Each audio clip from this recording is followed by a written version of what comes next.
Hello? Yes. Testing. Hi, everyone. Thank you all so much for being here this evening. For those of you who don't know me, I'm Jenny Molberg. I'm the editor-in-chief of Ploughshares. Very happy to be here tonight and really excited to welcome four incredible writers. Three of my favorite poets and one of our most talented fiction writers are here with us tonight, and it's just such a treat to host you all, and how lucky are we that we get to hear these amazing writers read. Many thanks to the incredible staff at Ploughshares, incredible staff.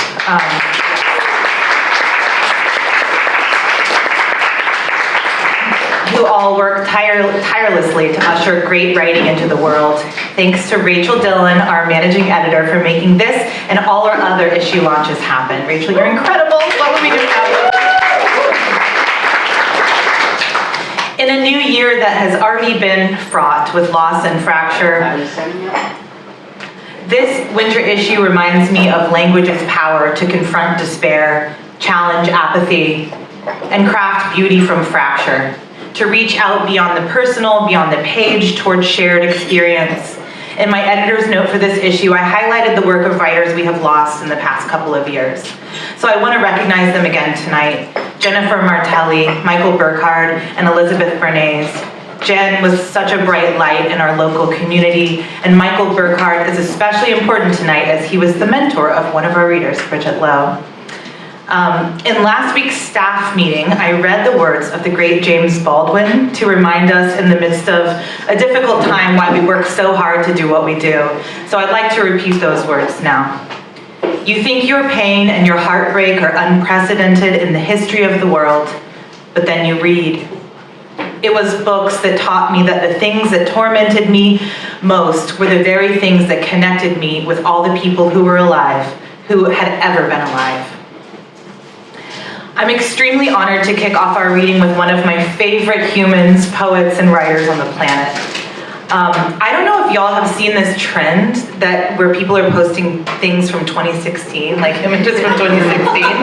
So I thought I'd jump on the bandwagon. In 2016, which was the year I met Bridget Lowe, I was going through one of the most difficult years of my life, and I picked up a book of poems. It was At the Autopsy of Václav Nijinsky by Bridget Lowe. The poems in that book shook me, awakened me, and made me feel less alone.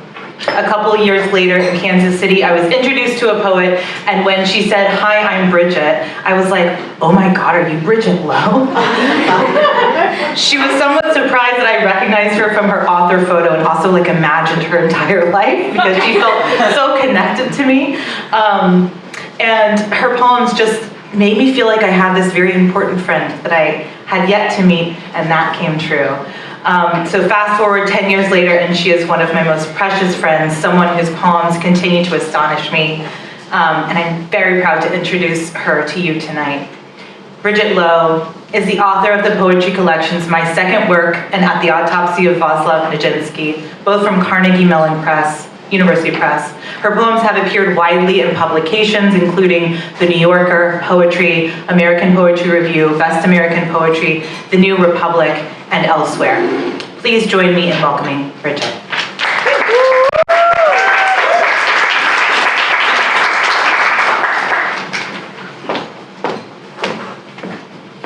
Thank you, Jenny. Thank you to the staff of Ploughshares.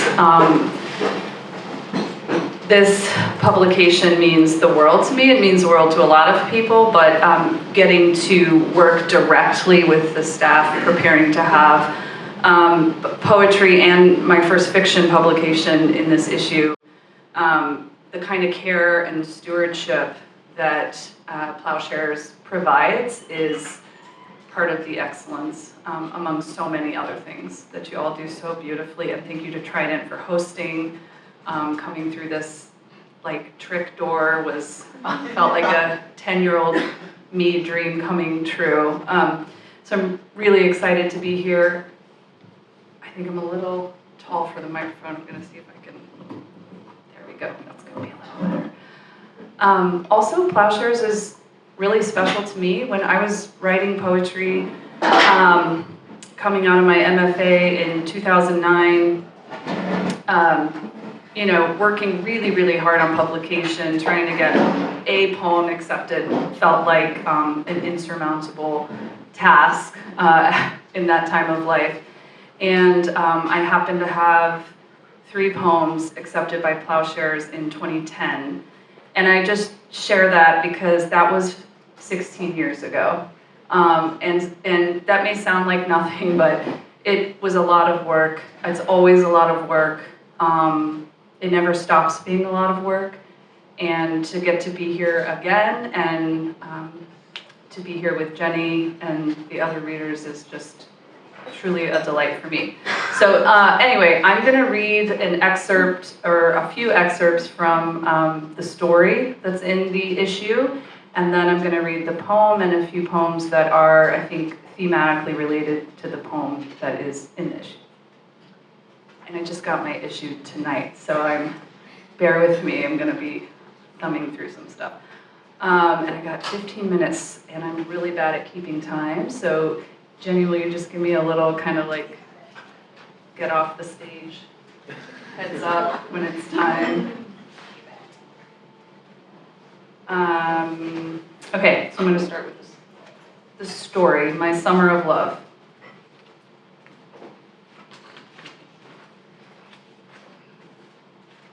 There was tons of organic produce, homemade lotions, ski racks on top of their cars, a whole language around vacations I had never heard before. Vats of spinach leaves and chickpeas and shredded carrots and compostable to-go containers that they heaped with hummus and bleeding beets.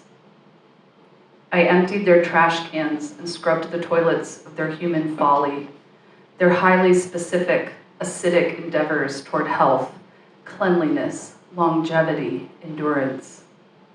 They liked to test themselves, running and yoga and fasting. They liked to sit by babbling brooks in the middle of summer like dazed toddlers, pack picnics, make their own kombucha. The white boys, and they were all white, had something they called dreadlocks that erupted from the tops of their visors. They sat in cafes on cell phones, early adopters of technological advances. I worked at an upscale Asian fusion restaurant owned by a man named Mark, who hired me on the spot and paid me in cash after each shift, counting out what seemed to be an arbitrary amount of bills, but I didn't want to push my luck. The way to identify a good wine, a male diner once informed me, is by first understanding its bouquet. Okay, I said, and poured from whatever bottle of white wine was open in the fridge. After my shifts, I stole Qingdao from the walk-in cooler and filled giant styrofoam to-go cups with vodka and the special ginger pineapple juice we served. I had to peel the ginger, a bowl of witch knuckles, waiting for me every morning when I started my shift. I had to then feed them all into this ancient machine that dribbled milliliters of juice from the multiple hunks I had carved with cramps in my hands.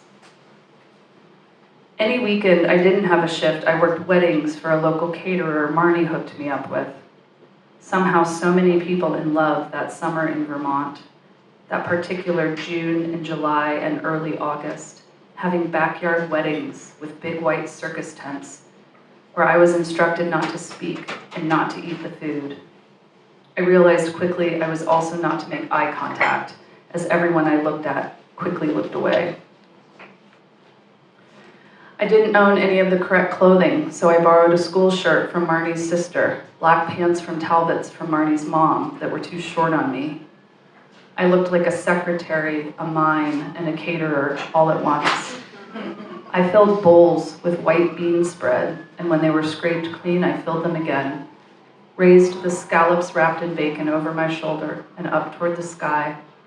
And when my platters emptied for the final time, I hid behind a bush to smoke and watched all the middle-aged white people surround the young couple and masticate, lick the film from their thin lips, and get drunk. I'm gonna read just a little bit more. The opportunity for Vermont came to me through Marnie at my small liberal arts college in Wisconsin. Marnie was from there and was going to go back to her hometown for the summer. but thought it would be fun to live near the university rather than with her parents. She asked me and our other friend Elizabeth if we would want to come too and split rent 3 ways.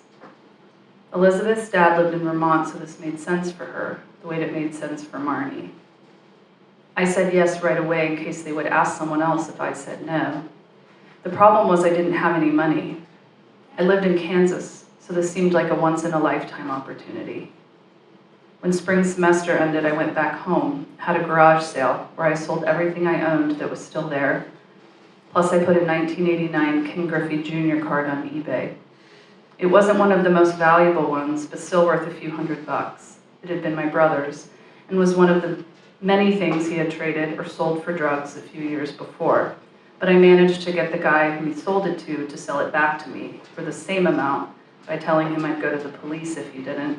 Originally planning to keep it safe for my brother until he sobered up again, but then I just kept it. It was enough to buy a round-trip plane ticket to the land of Green Mountains. Marnie also wanted to be near her little sister, who was still in high school and had recently gone into remission from leukemia. The leukemia was followed by an eating disorder from which her sister had not recovered, and she was on the verge of being hospitalized again. Her sister's name was Amelia, and the first night in town, Marnie picked me up at the airport in her mom's car and took me to their home in the woods to eat dinner with the family. Amelia sat in front of her plate of salad, making jokes nonstop, freckles across her sharp cheekbones, and her teeth a pale yellow from all of the vomiting and malnutrition. She reached her thin wrist across the table to pour water, and I could see a series of precise cuts like a tally. After dinner, Marnie's parents unceremoniously drove us to our rental, a uniform 3-story in a section mostly occupied by students, where we ascended what seemed like an endless series of steps before arriving at the very top, where we were to live for 3 months. So there's a lot going on in this story, and it's strange to read excerpts from a short fiction piece because there's going to be so many gaps. So I'm just going to read one more section, and then I'm going to move on to the poetry. Am I doing okay on time? Okay, thank you.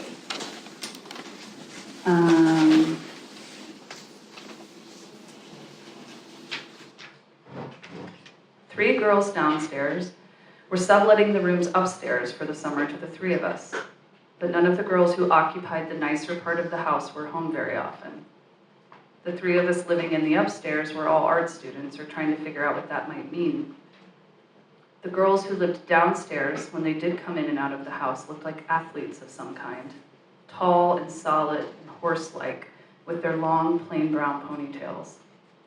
For fun, they played tennis and lacrosse, and they all shared a particular wizened kind of face, as if they had been exposed to the elements more than me through all of the outdoor recreation. And while I slept in my attic turret in a sleeping bag on the floor, they collected my rent and went to Cape Cod with their boyfriends. Jane was the girl in the house that did our business dealings, collecting our rent payments and telling us when we were breaking the rules, which were never stated anywhere, and so always surprised me when they emerged over something petty. One day, Jane told me, standing in the shared kitchen space, with the bare foot of one leg propped on the other leg's muscled upper thigh, that her dad was helping her learn how to build passive income. We were her first effort at it, renting out the attic rooms of the apartment for which her dad paid her share. The attic rooms had a thin brown carpet that was peeling up at the edges and a little landing area where we put bean bags so we could hang out at night. I shared my large room with Marnie, who slept in a twin bed her parents carried up the stairs for her in a far corner opposite my sleeping bag. I slept under the only window in the turret, closest to the street, so I was eye level with the street light when I peered out. Some days I felt like the little princess, poor and waiting for something mysterious, maybe even supernatural, to happen to me, to interrupt my life. Some days I felt like a fool, like Jane's hooker, like I had a pimp. There was no time for me to be recreational because I was working all the time to pay for my attic lodging. And I was used to working all the time, and I didn't really even have a space in my imagination for how it could be any other way. So I harbored no jealousy over their leisure. as I did not aspire to be like them, to live their strange lives, and partly because I did not want to look like them, to wear running shoes, the color of old gum, clothing made of breathable fabric. At my college, I was also an employee of the school to help offset my tuition, along with my student loans and the small contributions of my parents. When all of the financial aid information arrived from my new college, the variety of work sounded exciting and appealing. I loved the image of myself working at the campus library. But when I got my letter, I ended up assigned to food service and had spent my first year deep frying frozen egg rolls and smushing frozen beef patties down on the grill until the gray fat sizzled and ran into the grill trough in rivulets. In the morning, I poured fake liquid eggs into little circle molds on the same grill, throwing American cheese on top and sliding it all onto English muffins. I was also a dishwasher, responsible for mopping the floors, the cashier, the deli girl, and when the soda machine syrup ran out, I had to replace the box with new syrup and hook up all the weird little hoses, my least favorite job because it got all over my hands and was sticky like blood. There's a lot of stuff about food and working, but the Summer of Love part, I haven't read any of, so you can, if you're interested, read it. But there's an excerpt.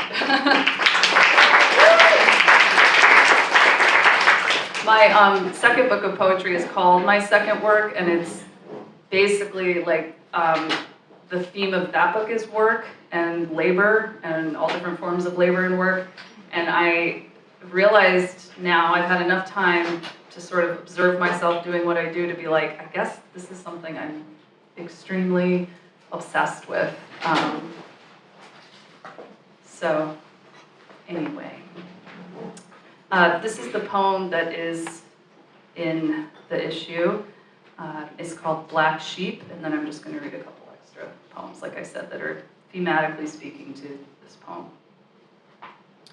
Well, I should also say the story in this issue very much is in communication with this poem as well. So the parts of the story that I didn't go into are the dynamic between the brother of the character and their physically abusive father. And so that's kind of the thread that comes into the poem and then the new poems I'm going to read.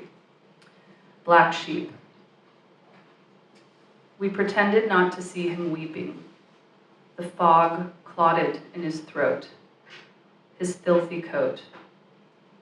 Some unforeseen disaster always coming for him. He often went missing, fell asleep in the snow. How could we know? We tried not to see him, flinching at the sun, at whatever loomed above him. The fist of the father coming down hard on the head of his son. Again and again, even at 6, 7. It was so interesting every time my father hit my brother. You could examine it from 100 different angles, like a diamond in the sun. That's what my mother did. I tried to hold it together, she likes to say, like a skull in the backseat of a convertible. Everything in slow motion, unsolved.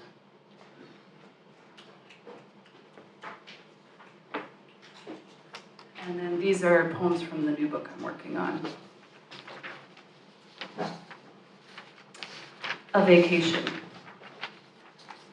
We went to the sea once, and he lay down in the sand and didn't move for a whole day. Sometimes all they want is to hear you talk, and sometimes they will punch you in the mouth. Several times, until your eyes get that look. Until your eyes won't look up anymore. Sometimes it happens to kids, and they never look up again. No one could ever comfort you, my mother said. When the dog died and I opened my arms, you just walked the other way. But that's not true. I had my tricks, that no one knew. The tree I used to sing beneath. The things for which there is no song. The boy that could not, would not, grow into a happy man. This will be, and the soul will survive it, the tree would sing to me.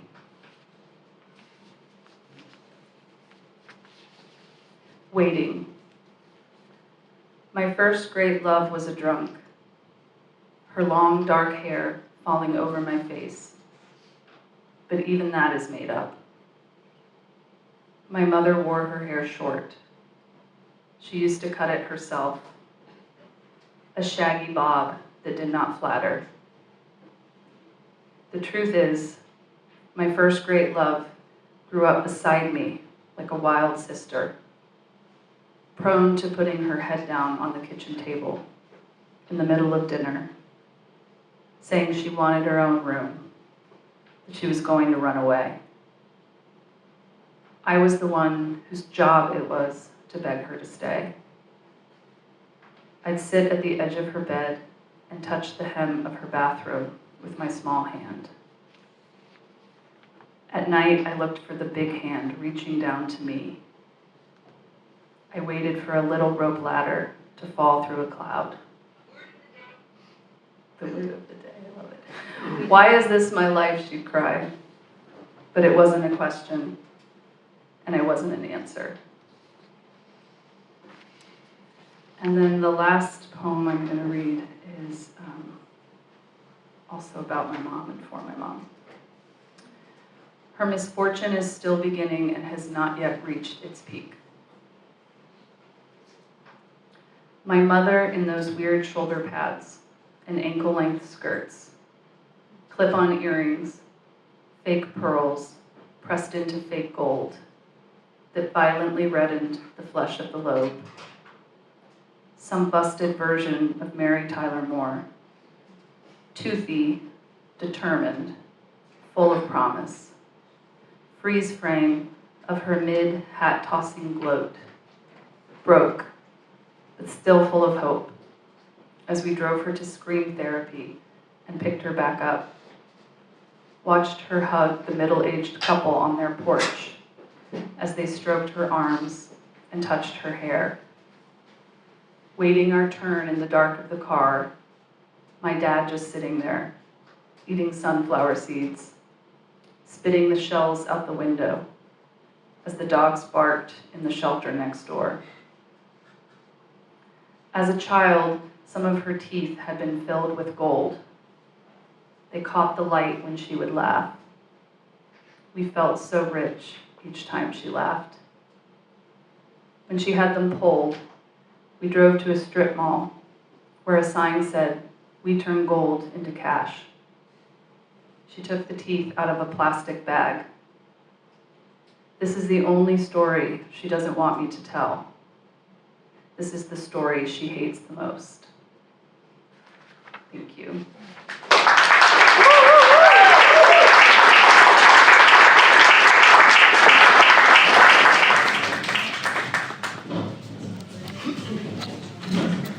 I'm Bridget Lowe. Hi, everybody. Thank you all so much for being here. Hello, my name is Alice Hoffman. I'm the art director of Ploughshares. I'm pleased to be introducing our next reader, poet Shara McCallum. Shara's short prose poem, Study of the Object, was one of my favorites from this winter issue. It's a brief but powerful vignette articulating the strangeness of existing in a body. I found myself going back to it so many times over production of the issue and just being in awe of the layers of meaning paired with the small economy of words. I'm so excited to hear her read it tonight. This is her bio. From Jamaica and born to a Jamaican father and Venezuelan mother, Shara McCallum is the author of 7 books of poetry, including Behold, No Ruined Stone, and Madwoman. Recognition for her work includes a Guggenheim Fellowship, Musgrave Medal, National Endowment for the Arts Poetry Fellowship. Hurston Wright Legacy Award, and OCM Bocas Prize for Caribbean Literature. McCallum teaches at Penn State University, and from 2021 to 2022 served as the Penn State Laureate. Please give it up for Shara McCallum.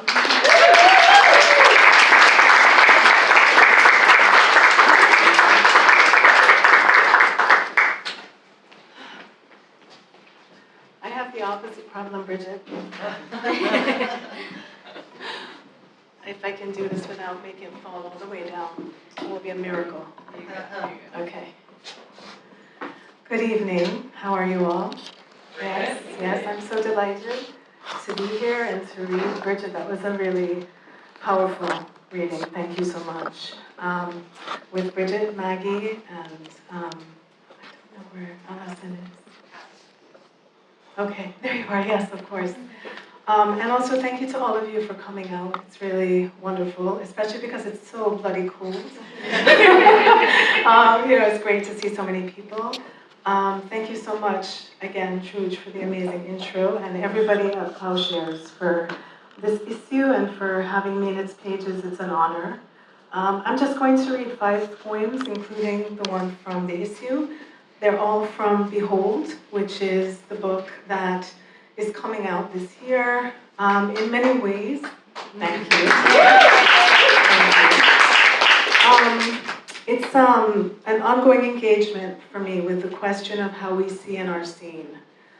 For me, those questions are often very personal, political, historical, social, philosophical, cultural, like all at once.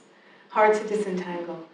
And I've always been really interested in forms. I think of myself as a free verse formalist. And ekphrasis, which many of us as poets come back to, is also a through line in this collection. In a broader sense, it's an engagement with not just particular works of art, but also modes of making art. So I'm going to start with a self-portrait. There are several in the collection. This is the first. Self-portrait.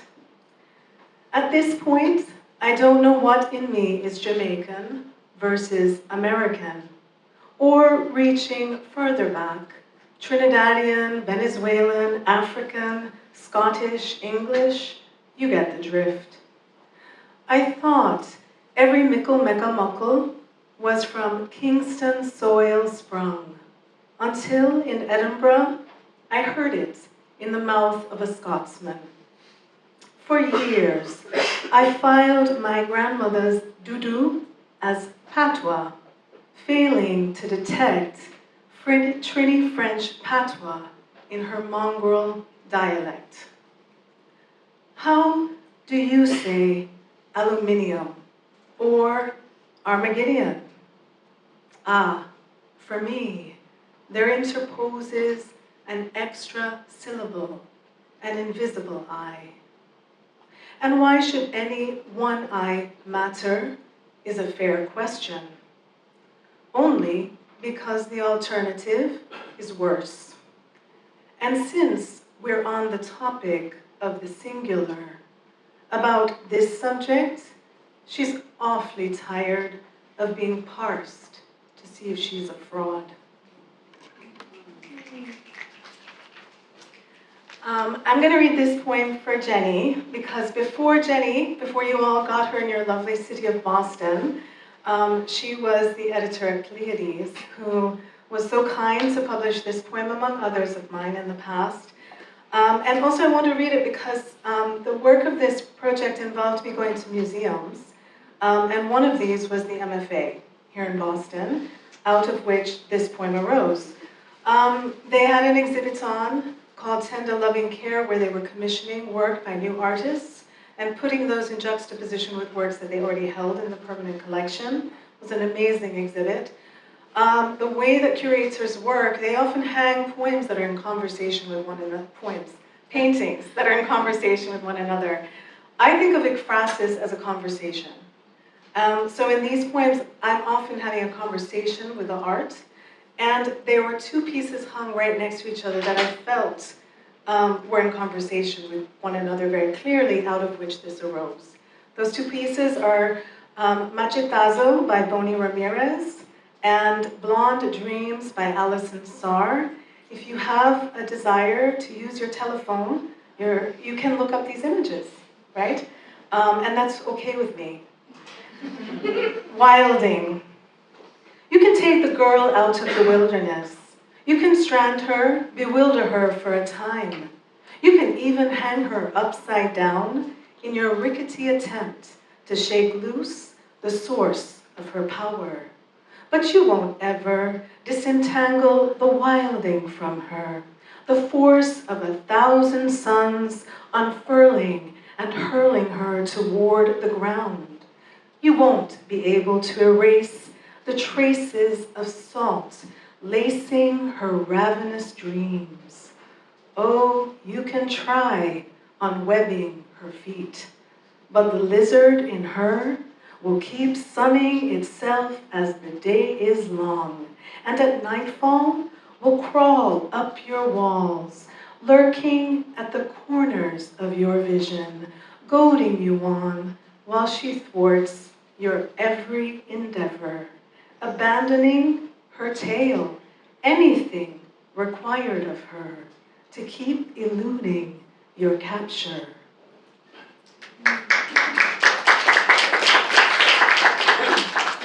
And this is the poem that Trude mentioned that is in the current issue of Ploughshares. As with self-portrait, this is moving back to the modes of visual art. So the title of this poem is Study of the Object. Near Chinatown, at the intersection waiting for the light, an older Chinese woman blurts out, "Nice dress, 4 or 6. "Oh, I used to be a 6, she says when I confirm her guess. "Now I'm an 8 or 10.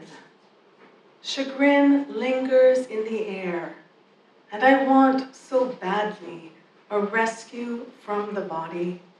Endless object of scrutiny, our own, often the most merciless. I want desperately to find a way out of this mess, or some thread to seam our fraying social exchange. So offer. I too sometimes wear an 8. Though amend this in my head as the light changes and I step off the curb. In truth, I've been everything from a 2 to a 20. But what the hell am I even saying? Look at us, 2 women old enough to know better. And what in God's name are we still doing?"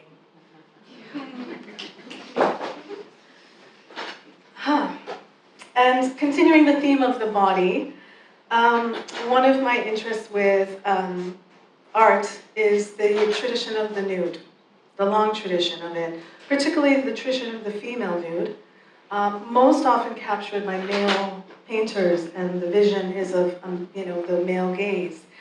So I'm not going to say much more about this other than the title of the poem is The Nude. It's a ghazal. And if you know anything about a ghazal, you're going to hear one word or phrase repeated a lot. This is a trigger warning. If you're somebody who's offended by the C word, just so you know, right? I know I have to give this because I'm in America and it's a delicate thing here. This is your time. My husband says, I read this once out, and he said, "You gave no one time to leave. What's the point?" So, okay, you're not leaving. The nude. I grow weary of not using the word cunt. Hers is the hairy mess I want. Precisely that cunt. Don't offer me a neatly trimmed, or God forbid, shaved, depilated, waxed, exfoliated cunt. I disavow the ones still posing as virgins. Won't suffer lightly those ever prepubescent cunts. Nor even wife or witch, reeking of myth, burned for the crime of possessing her human cunt. The one I need, the one I'm calling on now, is she of the cuntiest ways of knowing herself cunt. She, the alpha and omega, unshackled by the chaos of the universe, cunt. She, the OG motherfucking cunt, come to rain down fire on all our cuntishness. I am so thrilled to be here with you all tonight and to introduce our next reader, the incredible Maggie Dietz. Maggie's poems are my favorite kinds of poems. They show me new ways of looking at the world and the people around me in a language that is as sonically interesting as it is relatable. We are really lucky to have her reading with us tonight. Maggie Dietz is the author of the poetry collections If You Would Let Me, forthcoming from Four-Way Books 2026, That Kind of Happy, and Perennial Fall. The founding director of the Favorite Poem Project, Dietz is co-editor of 3 anthologies related to the project. Her awards include a Pushcart Prize and fellowships from the Fine Arts Work Center, Phillips Exeter Academy, and the New Hampshire State Council on the Arts. She teaches at the University of Massachusetts Lowell. Give it up for Maggie.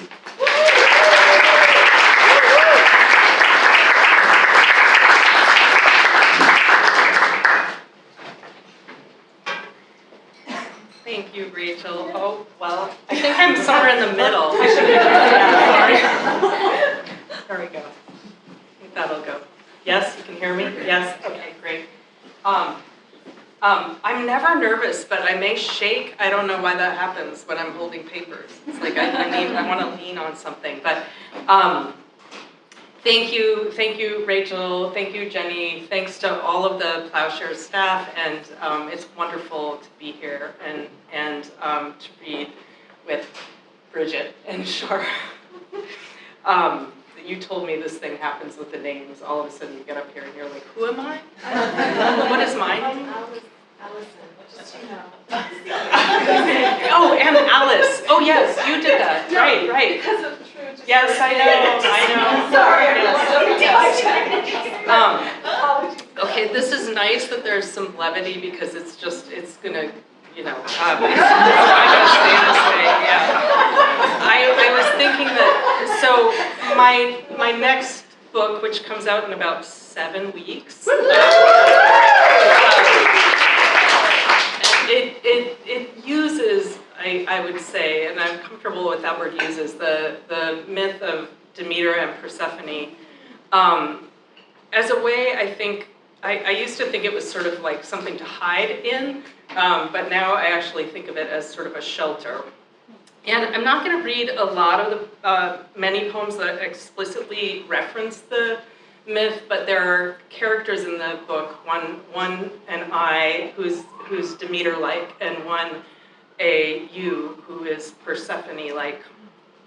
And one of the things that is so distressing to me about the sort of miasma of sort of chaos and horror that we encounter every day in the news is that while all of that is going on, under roofs and behind doors and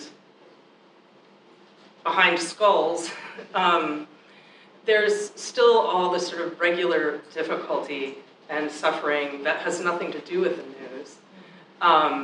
And then, we as humans are sort of forced to confront that all. And a lot of times our private difficulty is hidden.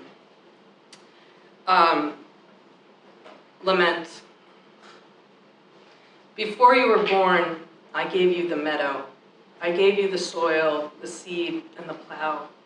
I gave you a home in my body, a home in my house, in my temple, the reverence of people, my thin tapered ankles. I made you immortal. I made you a mirror of everything precious. I made you a basin of nectar, ambrosia, a bed of narcissus shot through with stars. Later, I let you unravel and tantrum. I let you coat your eyes with ash and dye your hair a thunderous sunrise. I let you, I gave you, I held you, I made you, but I couldn't save you. I couldn't save you. So a few poems in the book are titled Metamorphosis. I'll read a couple of them. Metamorphosis. Sometimes you seem to, metamorphosis. Sometimes you seem to want to make something dazzling from your rage. You knew I liked it, the antique mirror I'd bought at a dusty storefront run by sisters. You grunted when you swung it from the wall and flung it to the floor. For an instant, bits of slivered glass fell up like inverted rain. Sure enough, it cut me, and it took years to pull the crumbs of glass out of the wool.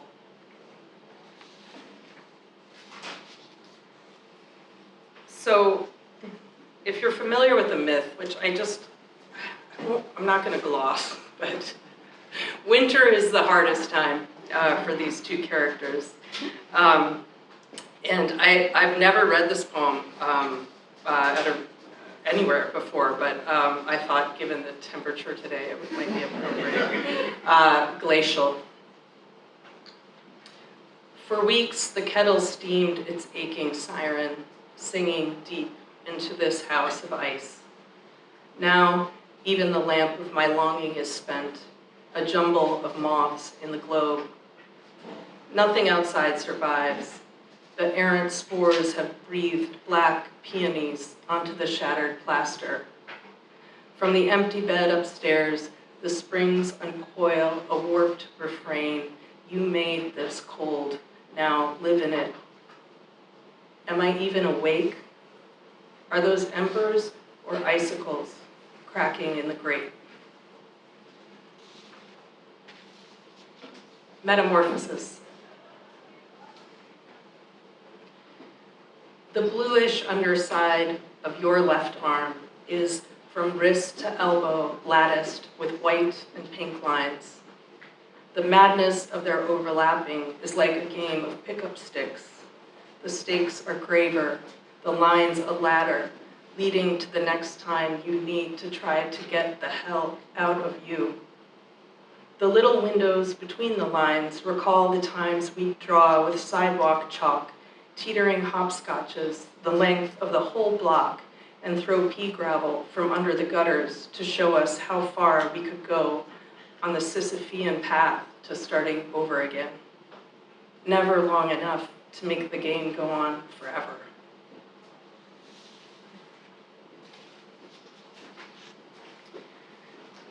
So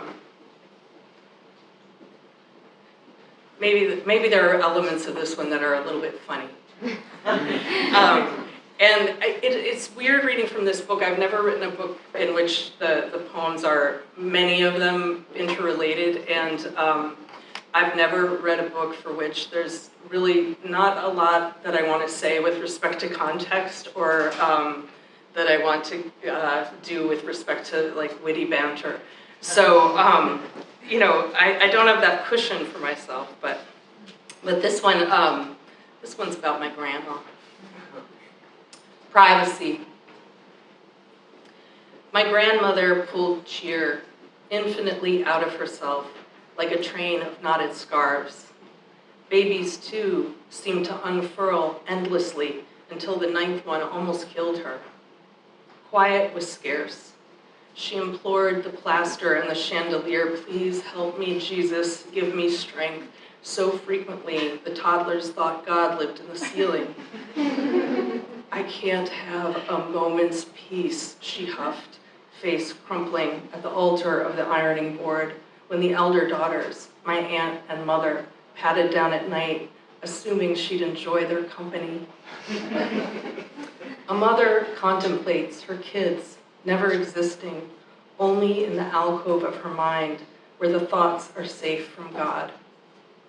When I knew her, she spoke breezily about the stucco days, abundant bunnies in backyard cages, soap and spray starch and road trips where the little ones hunched on upturned buckets on the floorboards of the Oldsmobile. Never having existed is not the same as ceasing to exist. A mother cannot let even a crack of light onto that cross. She brought me from a trip to Moscow with my grandfather a set of Matryoshka dolls, and I imagined the biggest to be the mom of all 5 babies sprung from her severed middle. My grandmother's doll would have been big as a bowling pin. In the hallway, framed Christmas pictures of the kids lined up like a blonde staircase in front of the fireplace. All of Nana's children lived, and all of them outlived her. I never used to see it for the miracle it is. There was another picture of her at 17, lipstick that even in black and white is red. A sequin dress licking heeled dance shoes, her hand arced into the air, dark hair coiffed into a cloud, cheekbones angling for the stars.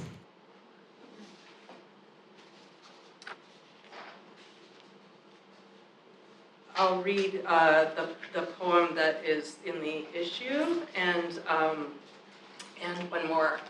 So I had to think about this reading, like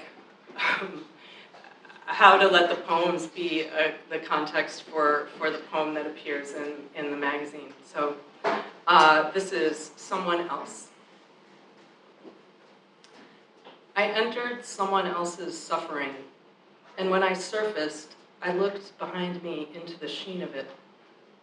We'd been to the bottom, the muck of scales and femurs of trees. I'd communed with the dead, my dead, to make sense of the sunless depths. They rocked me, father, grandmother, friend, in arms of slippery weeds that moved like flames. Later, the pond was a river that writhed, a worm at the end of a line on a map I couldn't follow. So many burps and lurches, so much pull. After I was dry, I saw my old hopes were ants in the bathroom, my life's work an absurd pageant, that I had been alone and stupid, trying to steer the current like a mule. There had been no we, no sense, no fire underwater.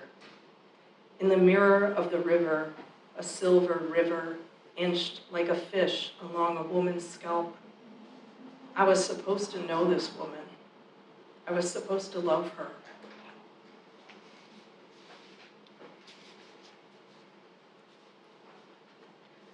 Silence. Oh my gosh. I don't even get those snaps.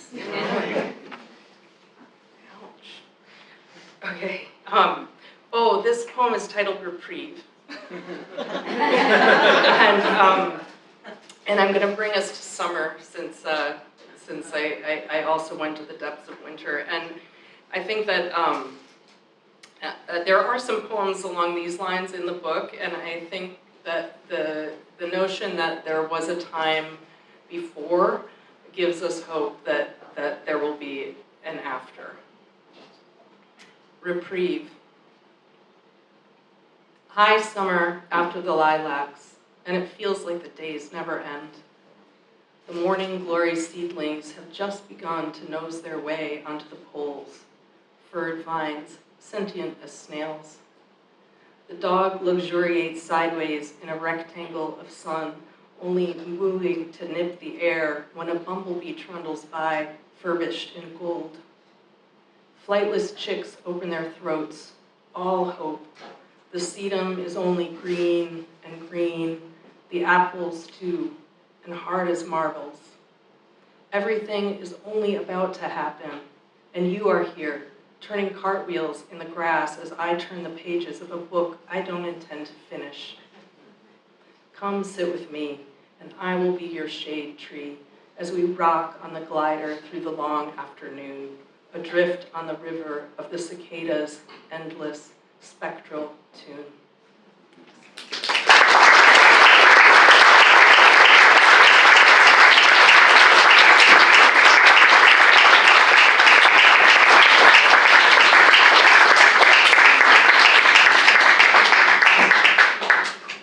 Perfect. Great job, Maggie. Thank you so much. Hey everyone, I'm Matt Albrin, one of the editorial associates at Ploughshares.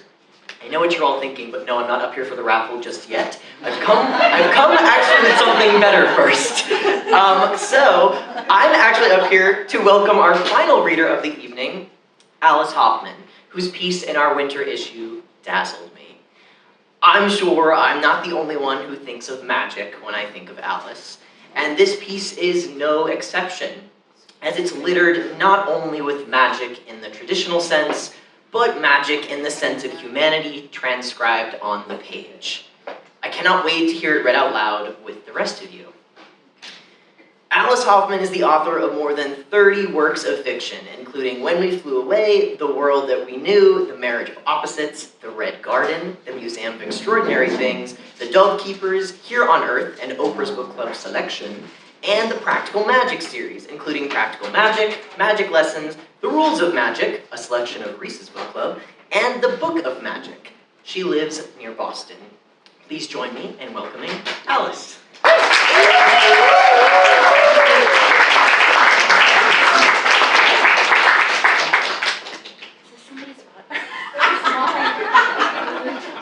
Matt, thank you very much. I really appreciate it.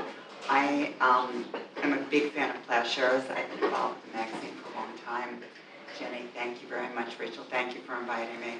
I just want to say that Ploughshares continues to publish some of the most interesting voices and to find new voices, and I think right now this is so important, more important than ever, so I just want to thank you all.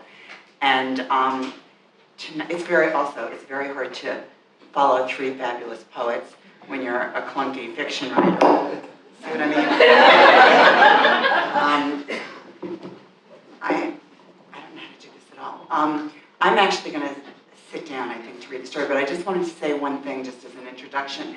About 3 years ago, I got really fed up with publishing. Not Ploughshares publishing, but publishing in general, because it's changed so radically during the time that I've been a writer. When I started out, there were like 30, 35 publishers in New York City. Now there are 5. I think it's just much harder for people starting out. And it's about something other than writing, often. It's about making money, and it's about corporate life. So I decided I'm going to quit, and I'm going to go back to school. So 3 years ago, I applied to the Divinity School at Harvard, and I took a year, actually 2 years there. And, but here's the thing, when I got accepted, which was great, and the first letter I got was from the Harvard Corporation. So I thought, I am still in a corporate universe, just a different corporate universe. So I'm going to just read you a little beginning before I read my story of how this came about. It's a story about St. Teresa. I think it's a really interesting character. So I'm just going to read to you how I came to write the story. I went to the Divinity School because I have no faith. I didn't lose it. I never had it. I don't believe in politics. I don't believe in religion. I don't believe in God or angels. I don't believe in families or in friendship.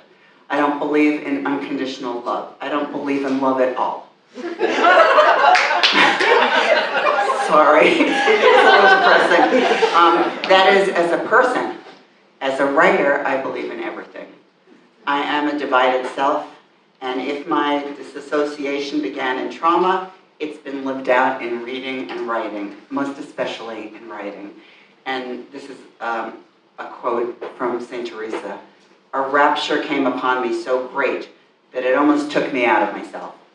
The act of writing for me is similar to a trance state, to channeling, to the ecstatic state of a religious visitation or a prayer. While writing, I am not in the world that we live in. I'm in another world entirely. I'm almost done with this, sorry. But I think it will explain why I wrote this story. I often listen to music while I'm working. It's the same music played over and over again. And the purpose of listening isn't really to hear it. The purpose is to occupy the half of my brain and allow the other half, the unconscious part, the magical part, to take charge. It is a method of beginning a trance state. I wouldn't, for instance, listen to music while writing this statement. But when I'm writing fiction, I'm using the first language of the world, magic. And when I write, I'm following the root of the first stories, the oral tradition of women storytellers and myth and folklore and magic. If there's anything I believe in, it's that the shared experience between reader and writer is magic. When we read fiction, We feel what we read as if it was our own lived experience. And as readers, we are in a state of disassociation. We're living our own lives. We're sitting on the couch, we're drinking a cup of tea, but we're simultaneously experiencing the lives and experiences and the innermost feelings of the characters in the novel. This is the reason people want to ban books, because they're dangerous. If danger means you can understand the life of someone considered to be other. So that's why I wrote this story. And now I sit down and feel like when you tell a story, you should sit down. I'll try to make it fast. I got rid of all references to God. This story is called My Confessor. He was in love with someone else, but he couldn't have her, and so he chose me. He lived with me for 7 years, and I asked for nothing, not even marriage. When you love a holy man, you know that God, you know that God is in his heart, and you take what you're given. He was a cleric before he was a man, and a man before he was my beloved. His name was Pedro Fernandez, and I had known him all my life. I knew how he looked when he was sleeping, how he took on blame when he was angry at himself for his failures. I had gone to him when my husband died. I needed faith, and he was kind-hearted. And he took my hand in his, and that was how it started. He had me move into his family's house, and I would help as I could. I swept the courtyard when the leaves fell. I made tea. I lit the fire. He told no one that at night, long after twilight, when the moon rose and all his prayers had been said, when the supper dishes had been washed and put away, he came to my room. If Pedro worried that my red hair meant I had evil within me, he didn't say so. Instead, he cut a lock of my hair and he carried it with him. And if that wasn't love, what was? Or so I thought at the time. I didn't know that he punished himself for what he did with me. He beat himself with olive branches. I see now that he told himself that I was a witch, and that was the way he could believe I was the one with power. But what sort of power was that? I was only a young woman, not much more than a girl, and I would do whatever he asked. The other woman was a nun called Teresa, who had a long and terrible illness when he became her confessor. I just want to say that the story, I forgot to say this, is taken from St. Teresa's own writings, and she wrote about this incident. People suspected her of speaking with angels and devils. They said she thought too highly of herself. And when Pedro was with her, they spoke of many things. I know, because I followed, and I overheard their conversations. Was I proud of myself for seeing what I shouldn't and for trailing after him and observing how closely they sat together in the garden? I wasn't, and yet I stayed. Pedro was charmed by everything about him, and she warned him that although his affection for her wasn't bad or immoral, it was too great, and it would come to no good. She told him not to love her so much. It was the opposite of what I wanted. Why had he fallen in love with her? I asked myself that 1,000 times. The nun was older than I, but truthfully, she was still beautiful. All the more striking because she tried to make herself plain. And that was when I realized he'd fallen in love with her goodness and her purity. He was in love with her spirit. Competing against someone like Teresa was like fighting an angel. You will be blinded by light. You will be brought low by darkness, and that's what happened to me. I turned to the left-hand side. I went to the cobbled streets and I found the witch's house. Every woman knows where it is, and you can find it if you try. What you're asking is for me to help you go against a man of God, the witch said, when I explained my needs. But I was in a state and I hardly listened to her. And I gave her the one thing I had of any value, my mother's ring with a turquoise stone. And in return, she gave me a copper idol, and inside there were charms that would help me to possess him. An amethyst, apple seeds, almonds, a love token in the shape of a small key. That night, I asked if he would wear, the chain holding the idol and the charms around his neck. He thought it was foolish, but I begged. And as soon as he lifted the chain over his head, the love magic worked. He wanted me again. He wanted me even in the daylight hours. Everyone could hear us. What have you done to me, he cried. He had to blame me, I understood. Otherwise, he could not have lived with himself. All the same, I told him exactly what I had done. I had come to his house, washed his dishes and floors, done all he wished, given him a charm, wanting to be with him even when he loved another. Consumed by his sins, he told the nun about his terrible moral state, and she had sympathy, and I saw that she had denied herself love. I saw something inside her that was beautiful and tragic, a dove that would never fly, that was caged forever. She forgave him, and I was watching on the day she asked him for the charm. It's used to bewitch, she said. Give it to me, and you'll have no worries. To please her, he did so, and when he left, I stayed. I was more interested in Teresa now and what she would do. I wondered, would she slip the necklace around her own throat to know what real love felt like if you gave into it? She went walking instead, and when she reached the river, she threw the idol into the shallows. I was on the next bridge, and I watched it sink. It disappeared before my eyes. I understood that love was like that. You could throw it away if you wished to. You could say it was worthless and that it never should have been. I later heard that she said that once she'd gotten rid of the charm, Pedro began, like someone awakening from a deep sleep, to recall everything he'd done, and he was filled with shame. He had me leave his house, and I was no longer allowed to call him by his name, and he burned the token of my hair to ashes. And I could see Teresa was right. I was nothing to him. I tried not to think about these things, and I didn't, until 1 year after the date when he had first met Teresa, Pedro died. I thought it was such an unusual anniversary, and I mourned him. I decided to search out the nun, and I heard her speak about him to the women who followed her.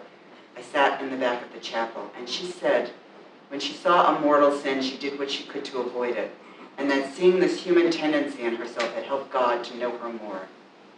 Sometimes intentions are good, but the deeds that are done are evil. Sometimes the light falls upon you after it's too late. I thought about love and how it could be so very different to different people. I walked alone, and I found myself at the river, at the spot where the idol had been thrown away, and there was Teresa, walking through the reeds. The idol was there for her, exactly where she had thrown it. She walked out of the water, and she came to me as if she knew me, as if I wasn't the only one who had followed someone. "Who do you think I was saving?" she asked. She held out the idol to me, and at that moment, I understood everything that he had seen in her. I saw her spirit shining all around me, and I took up the love charm. And I wished that the world was different than it was. I wasn't surprised that she was there, because if love lasted forever, what could we expect? Of course we would both be at the same place at the same time. So I kept the charm as a reminder of all that had happened. Even if I threw it in the river, I'd be carrying it with me, whether I wore the chain around my neck or not.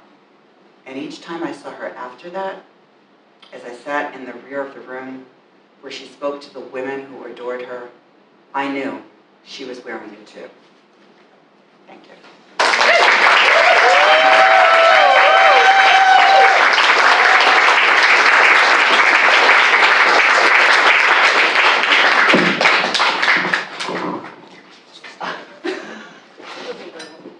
Hi everyone, I'm Lachlan Applegate. I'm the marketing associate at Ploughshares, and I want to say a huge thank you to everyone for coming out tonight, and also thank you to our wonderful readers, and thank you to Trident for hosting us.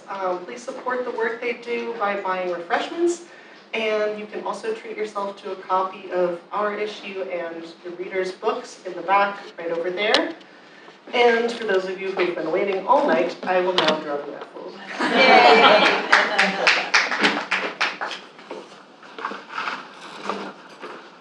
The first item is a vintage Ploughshares mug.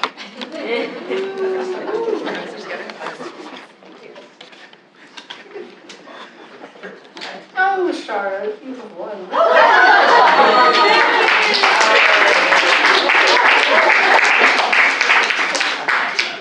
Our next item is a Ploughshares poster with cover art designed by Eve Babbitts. It's our 10th issue.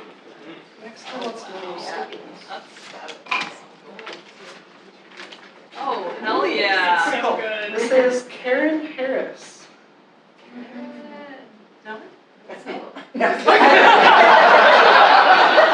Maybe we'll try another? Does anyone know? Last call, Karen. Okay. These posters will be at AWP for those who are coming.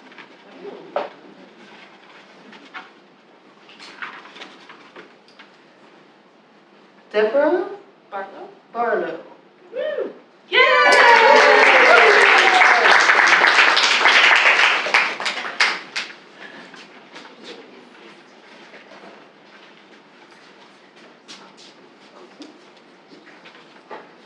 This is our spring 2023 issue of Ploughshares, guest edited by the Alice Hoffman.